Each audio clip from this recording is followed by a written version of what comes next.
नमस्कार। कार्यक्रम उड़ान में आप सभी लोगन के स्वागत बा। राष्ट्र, राष्ट्रीयता और उहमन युवा भागीदारी ये देश में अगर हम बात कइल जाए देश के विकास के ओकरे उत्थान के, तो चाहे कोनो भी क्षेत्र हो के उहमन युवा के जौन भागीदारी होले वो बड़ा महत्वपूर्ण होला। चाहे वो शिक्षा का क्षेत्र हो, चाहे वो साइंस के क्षेत्र हो, चाहे सामाजिकता की बात हो, हर क्षेत्र में अगर युवा प्रगतिशील बा, ईमानदार बा, कर्मठ बा, तो विविध क्षेत्र के माध्यम से पूरे देश के उन्नत ओकर प्रगतिशीलता निर्धारित होले। आज अपने कार्यक्रम में यही विषय पर हमन के बातचीत कल जाई और बातचीत करे बदे हमें कार्यक्रम में दू ठो मेहमान आमंत्रित कैले बाटी। आई उनसे सबसे पहले आपका परिचय कराई तो फिर बातचीत के आगे बढ़ावल जाई। सबसे किनारे देखिए बैठल बाटी अखिलेश कुमार ओझा जी।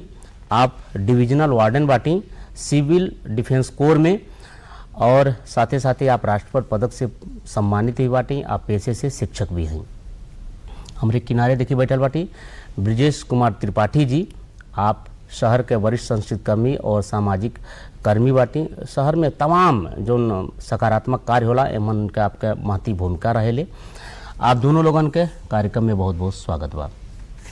सबसे पहले अखिलेश जी हम आपके तरफ रुख करब और बातचीत के आगे बढ़ाई।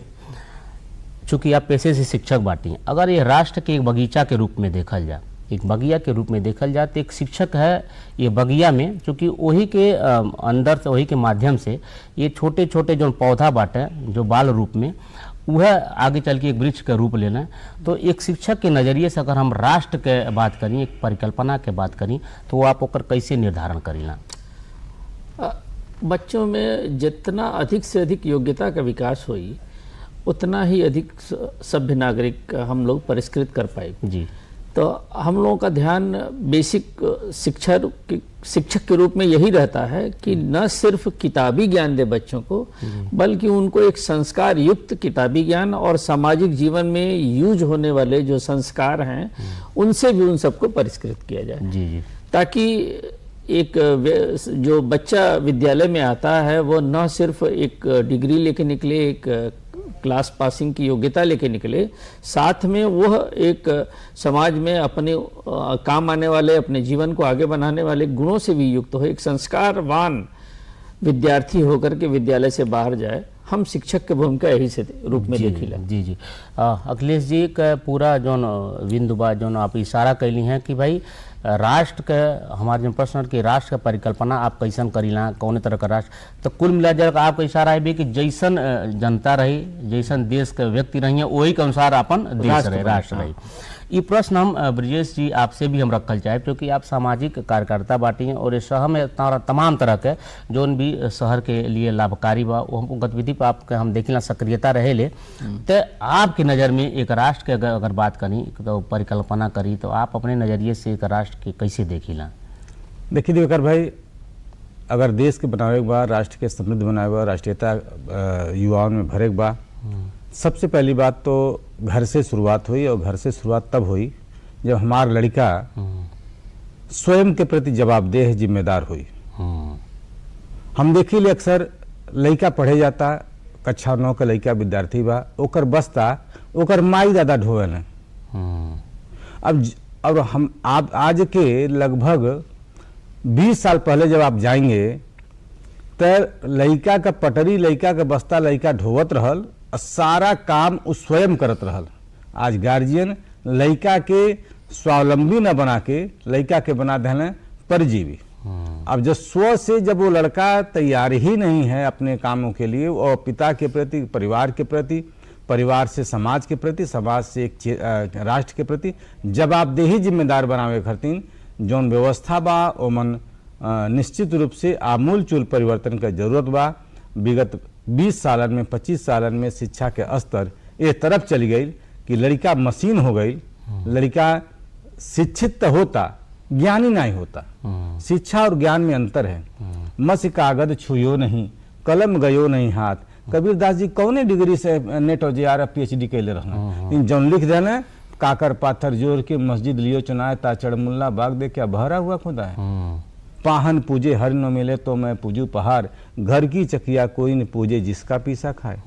तो युवाओं के और यही बतिया जब हम भगत सिंह पर देखी ले, चंद्रशेखर आजाद को देखी ले, और क्या नाम जितने हमारे युवा क्रांतिकारी हैं, सबकी उम्र 16 साल, 15 साल, 18 साल, 20 साल। मेरा ई नौजवान जो युवा हैं, ये हमारा आदर्श हम, इन्हीं के आधार पर हम देश के लिए सर्वांगीण उन्नति के लिए, परिवार के लिए, समाज के लिए, राष्ट्र के लिए, अपने लिए हम कुछ काम कर सकेले। तो अगर नौजवानन में, युवाओं में राष्ट्रीयता का बोध करावे बा, तो सबसे पहले ओकर जो बेसिक ज्ञान बा, पढ़ाई लिखाई बा, वो किताब के अलावा और भी जो ज्ञान होए चाहिए, और परिवार के प्रति जवाबदेही होए चाहिए। जौन लड़का अपने व्यक्तिगत जीवन में जवाबदेह हुई, परिवार के प्रति जवाबदेह हुई, वो निश्चित रूप से समाज के प्रति। और जब समाज एक चेतना में जागी, तो चेतना राष्ट्रीयता के भाव लेकर एक समृद्ध और सशक्तशाली राष्ट्र का निर्माण युवाओं के बीच में, नौजवानों के द्वारा हो पाई। बहुत बढ़िया बात। देखिए ब्रजेश जी, आपका जो पूरा का पूरा जो इशारा यह बात, जैसे अखिलेश जी के बाद से पूरा कोरिलेट करता कि भाई अगर व्यक्ति रही जैसन, अगर नैतिक अगर युवा बा, तो पूरा देश नैतिकता के ही बंधन में बंधल रही। पढ़ाई लिखाई का बात कैली है आप ब्रजेश जी, तो हम अखिलेश जी आपसे जानना, जैसे आप कहते हैं कि किताबी ज्ञान के अलावा, तो किताब के रूप में तो आजकल के जौन भी प्रतियोगी परीक्षा बा वही किताब मान लेवल गईल बा। तो किताबी ज्ञान के अलावा और कौने तरह से, और चाहे किताबी में कौन कौन के किताबी ज्ञान के साथ साथ पूरी तरह से नई पीढ़ी के हमन के आगे बढ़ावल जा सकला, बतौर शिक्षक आप पर तन कुछ जानकारी दें। देखिए, जो हमार व्यक्तिगत मानना है जी कि किताबी ज्ञान केहू भी व्यक्ति के योग्य नहीं बना सकला जी, ओके शिक्षा दे सकला, लेकिन ओकर अधिकतम उपयोग जौन है व्यक्ति अपने परीक्षा पास कैले में किताबी ज्ञान का उपयोग कर सकला। परंतु जौन हम सामाजिक ज्ञान देव या ओकर गुण के जौन हम डेवलप करब, विकसित करब, तब वो समाज के, जैसे मान लें कोई गांव में आपदा आ गई और कोई हमारे युवा बा जौन हाई स्कूल में तो 80% नंबर से पास बा, लेकिन ओके आग बुझौले के एकदम कोनो ज्ञान नहीं बा, अगर और गांव में आग लग गई तो वो जौन खाली भगले का काम करता। जबकि अगर ओके तनी सा सिखा दिया जात कि अगर मान लो सिलेंडर का आग है, ओके कपड़ा भिगो के और बाल्टी से उसको ढक दें, या फिर कपड़ा भिगोया हुआ वो सिलेंडर के ऊपर उसको ढक दें, आग बुझ जाएगी। तो न सिर्फ आपदा से बच सकता है बल्कि और लोगों को बचा सकता है। मान लीजिए किसी का एक्सीडेंट हुआ, उसको अगर पट्टी बांधना भी आता है, या हमने उसको इस योग्य बनाया है कि वह एक्सीडेंट को इस रूप में न ले कि ये कोई घटना है, बल्कि वह समाज के एक उपयोगी व्यक्ति के रूप में वहां रुके, और अगर घायल व्यक्ति को कोई प्राथमिक चिकित्सा की आवश्यकता है, अगर उसको ज्ञान है तो वो दे, और न ज्ञान है तो अस्पताल फोन करके उसको पहुंचाने की व्यवस्था करे। आज का युवा एकदम से खाली किताबी ज्ञान से एक रोबोटिक योग्यता हासिल करता, और ओकरे व्यक्तित्व का वो विकास ना होता कि जोने से ओकर अधिकाधिक उपयोग समाज भी कर सके। तो हम सबके ये तरफ भी जरूर ध्यान देवे के चाहिए कि व्यक्ति के सर्वांगीण विकास हो है, एक हमारे विद्यार्थी के सर्वांगीण विकास हो है, वो खाली किताबी के ज्ञान के पीछे फेर में ना रहे। जी ब्रजेश जी, हमके लगता है आप अखिलेश जी के बात से कहीं ना कहीं सहमत बाटी। अब बात हम आपसे जानल चाहबी कि किताबी ज्ञान के अलावा व्यवहारिक ज्ञान आवे, अगर ना आ पाओ तो ओकरे पीछे के कारण का बा, ई पहले आप बताई। देखिए, हमें जो समझ में आवला समाज में घूमले में और देखले में, जौन पिता चाहे गार्जियन जौन काम अपने जीवन में ना कर पेले रहल, वो पहला बोझा वो लड़के पर डाल देता कि हमारे लड़का ही चीज हमके दे दे। अब जौन लड़का जौन कली पुष्प खिलल नहीं, उसमें सुगंध कहाँ से आई? लड़का भाई ओकर बौद्धिक विकास बहुत छोटा हुआ है, ओके तो खेले दो भाई, ओकर शरीर का जितना आर्गन है उसको डेवलप हुए दो, के विकास करे दो। जब वो विकास करी तो सोचले की क्षमता, करले की क्षमता, जब परवरिश इस तरह से मिली तो बहुत शानदार हो जाई। एक युवा के बुढ़ौती का लाठी बनौले के पहले वो पहले के मैनेजर बना देता था, पहले के घर के गार्जियन बना देता था, और इतनी अपेक्षाओं से बोझ हो जाता, बस्ता इतना जबरदस्त हो जाता कि जौन समाज में मौसी, चाचा, काका, नानी, दादा, दादी, भैया, भाभी और पड़ोसी से जौन समाज में हमके सिखले के समझ में आवत रहल, वो चीज़ अब खत्म हो गई। किताब पर हो गई कि लड़का जैसे पढ़ाता है वो क्लास में एन केन प्रकार एक नंबर काहे ना आयल तो वो प्रतिस्पर्धा में फंस जाता। अब देखिए ना, आजकल के नौजवान जितना बांटे, युवा बांटे, अब डिप्रेशन के जो शिकार के बात होता, आत्महत्या के उस अधिकतम नौजवान करता है। कारण के ऊपर अपेक्षा से अधिक बोझ है, अपना भी, प्रोफेशनल भी और परिवार का भी। गार्जियन के ई बा प्रश्न कि अगर वो पढ़ी लिखी नहीं तो आज के समय में नौकरी नहीं पाई, तो नौकरी ही मुख्य उद्देश्य बनौले बाटे। तो फिर ये दोनों दुविधा से बचे खातिर आपके का राय बा कि ये दोनों दुविधा से बचे कि बच्चा थोड़ा सामाजिक विज्ञान होके ओकरे साथे साथे पढ़ाई की भी व्यवस्था अपन बढ़िया से चला सके, तो ये विषय पर अगर आपके कुछ कहे बात कैसे बताइए। देखिए ब्रजेश जी, वाकई बात में एक बहुत प्रमुखता से जौने तरफ इंगित कैलें वो तरफ हम सबके ध्यान देवे के है। हमके लड़का के सिर्फ एह नाते नहीं पढ़ावे के है कि वो पैसा कमेले के मशीन बन जाए। जी। ओकर एकमात्र उद्देश्य बहुत बड़ा सैलरी पैकेज पावल नहीं रह जाए। हम ओके शुरू से जौन संघर्ष परिवार के है, जौन संघर्ष गांव के है, जौन संघर्ष मोहल्ला के है, जौन संघर्ष देश का है, ये सबसे ओके अवगत कराई। तबे जाके जब वो संघर्ष से अवगत हुई तभी जाके हम उस लड़के को जो है, जब वो संघर्ष से अवगत होगा तो उस संघर्ष से वह लड़ने की क्षमता उसके अंदर डेवलप हो जाएगी। तो मेरा यह मानना है कि बच्चों को संघर्ष से बचाना नहीं चाहिए, संघर्ष से रूबरू कराना चाहिए। कम बेस का हो गइल बा कि हमारी इच्छा बा कि भगत सिंह होखे, लेकिन वो हमारे गांव में न होखे, हमारे घर में न होखे, हमार लइकवा न होखे। इस टाइप के मानसिकता, हमार लइकवा खाली पैसा कमाए, खाली आराम करे, अगर ये हमार मानसिकता रही तो वास्तव में हम ऐसा बच्चा और ऐसा नागरिक नहीं तैयार कर पाए कि जोन की हमरे और समाज के काम आवे। हम सबके ये बात पे बहुत ध्यान देवे पड़ी कि हमारा बच्चा पढ़ाई में तो योग्य हो ही, लेकिन आज से ही वह परिवार के, गांव के, और न सिर्फ गांव के बल्कि शहर के, समाज के और देश के मूल्य से भी बहुरूपता से अवगत होके ओकरे व्यक्तित्व के बिल्कुल विविधता से विकास हो। ये तरफ हम सबके ध्यान देवे चाहिए। जी। बहुत बढ़िया बात अखिलेश जी कहनी कि सही भी बात है कि अगर जीवटता अंदर बा, कर्मठता अंदर बा, ईमानदारी बा और पूरी तरह से एक समग्र विकास अगर कोनो लड़का का शुरू से चला था तो आए वाले समय में वो राष्ट्र के ही खातिर हितकारी हुई, परिवार खातिर हुई, समाज खातिर। और सबसे अच्छी बात ही कहली कि चाहत सब कि विवेकानंद देश के प्रतिनिधित्व करें, ऐसा बहुत विवेकानंद आवे, लेकिन हमारे घरे हमारे परिवार में नहीं आवे। तो ये जो उपभोक्ता के जो आज का दौर चलता कि ज़्यादा से ज़्यादा भोग के, ये कहीं ना कहीं से एक थोड़ा सा ब्रेक लगाए पड़ी।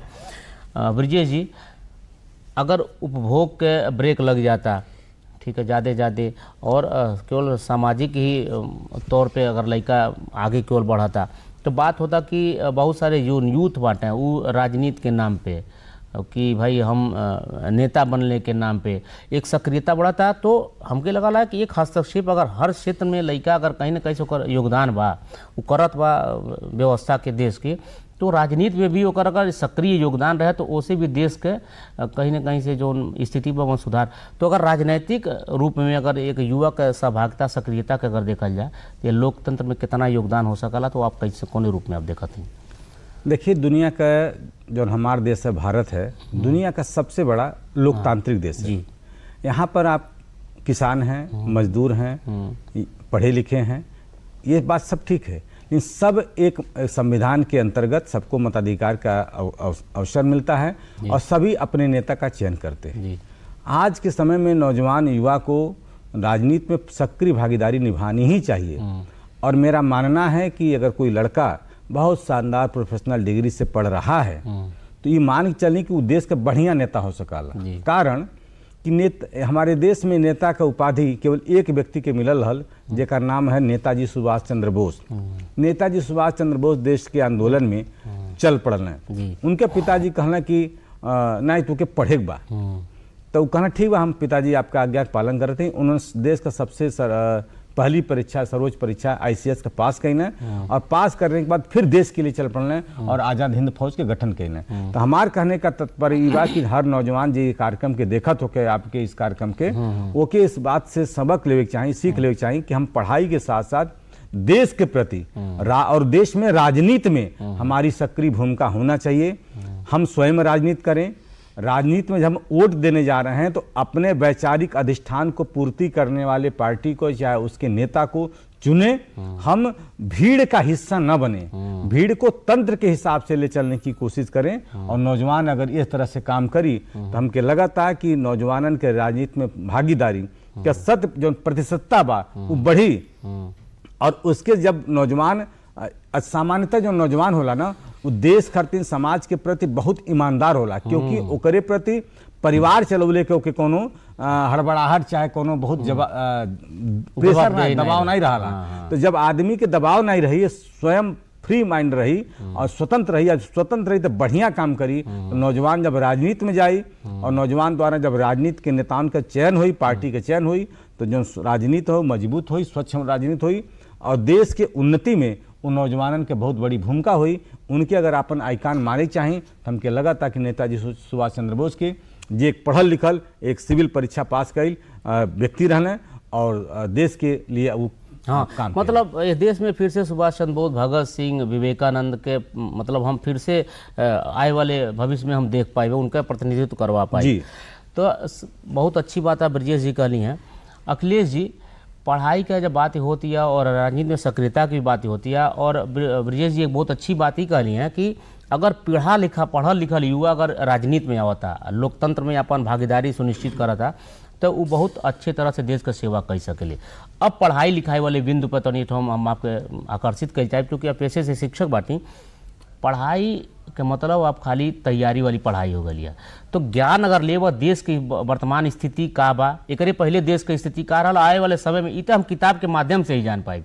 पढ़ले के क्षमता और पढ़ले के जो दैनिक दिनचर्या बा युवा में घटत जाता, एकरे पीछे के आपका कारण का हो जाता? नहीं, देखिए आपका जो प्रश्न बा ये बड़ा एक मौजूद विषय पर बा, इसलिए कि व्यक्ति जो पढ़ाई कर रहा है हमारा आज का बच्चा, उसका एकमात्र उद्देश्य रह गया है कि वो कैसे प्रतियोगी परीक्षा में पास हो जाए, कैसे आईआईटी क्लियर कर ले, कैसे नौकरी देने वाली परीक्षा को पास कर ले।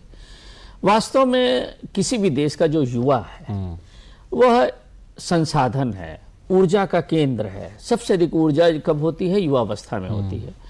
और उसके सामने जो हम अब राजनीति का जो हम उसके सामने जो एक परिदृश्य आता है, तो जैसे ही छात्र युवा और राजनीति, छात्र और राजनीति, ये सब शब्द जैसे ही आता है, तो आज न सिर्फ उस युवा में बल्कि परिवार में, समाज में ये बात चली आ रही है कि कोई हंगामा, कोई हल्ला।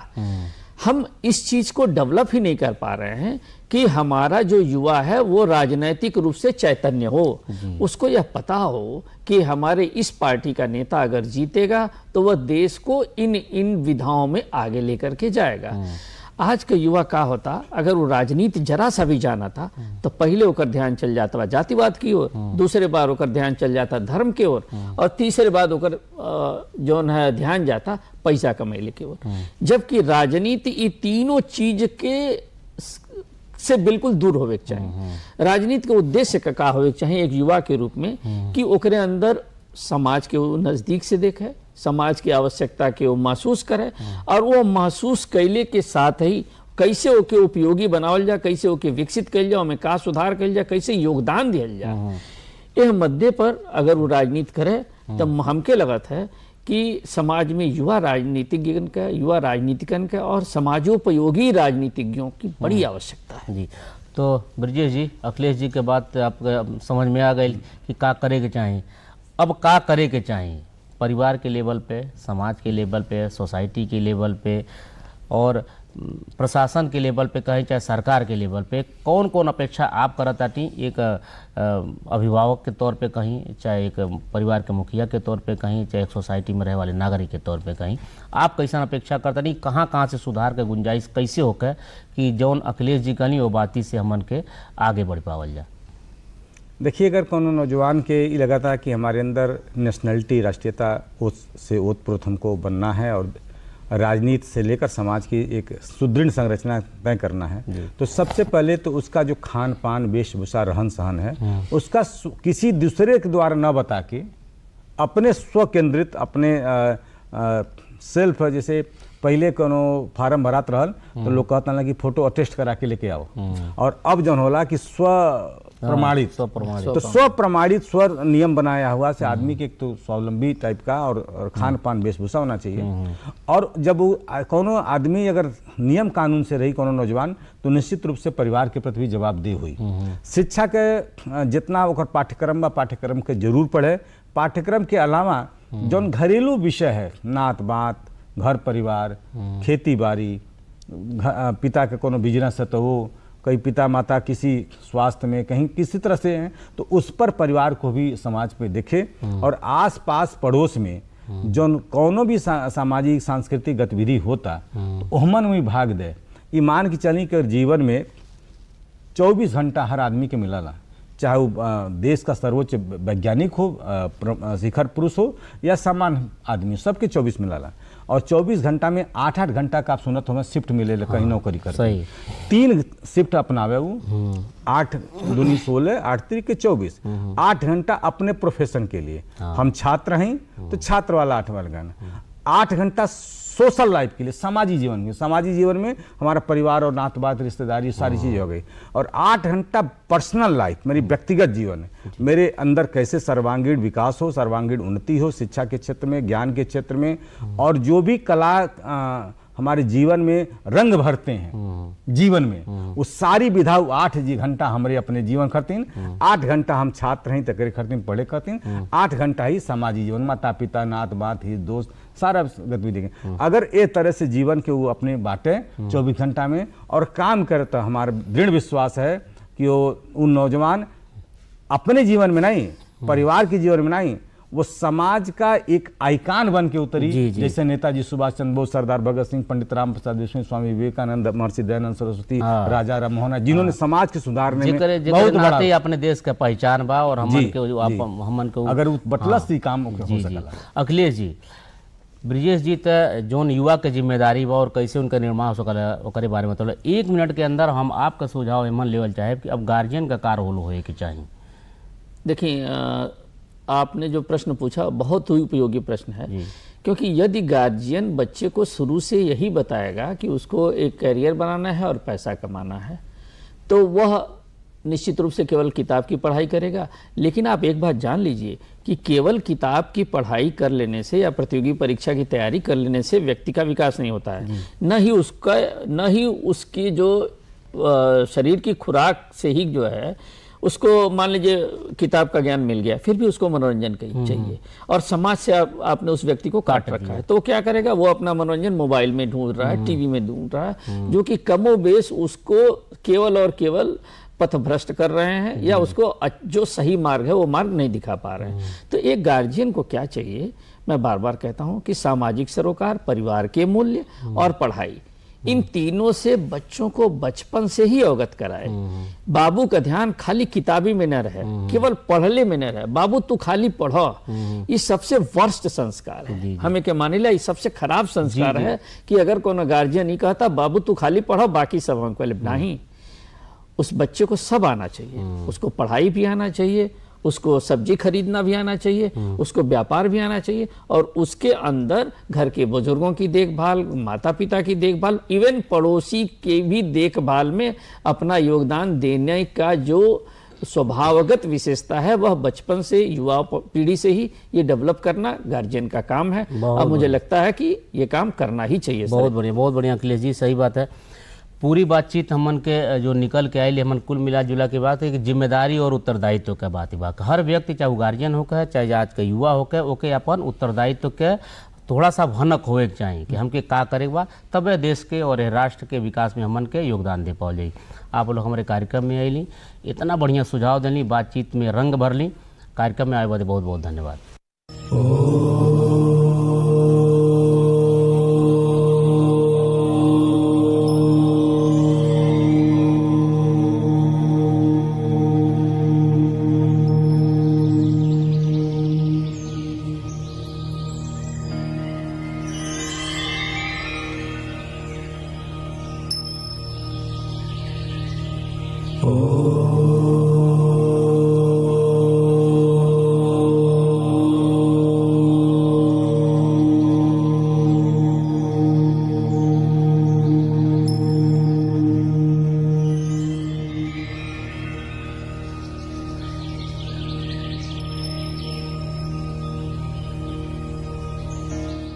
भारतीय संस्कृति आधारभूत रूप से आध्यात्मिक रही है और इसकी समस्त समाजार्थिक गतिविधियों पर आध्यात्म की वैचारिक छाप अवश्य ही रही है।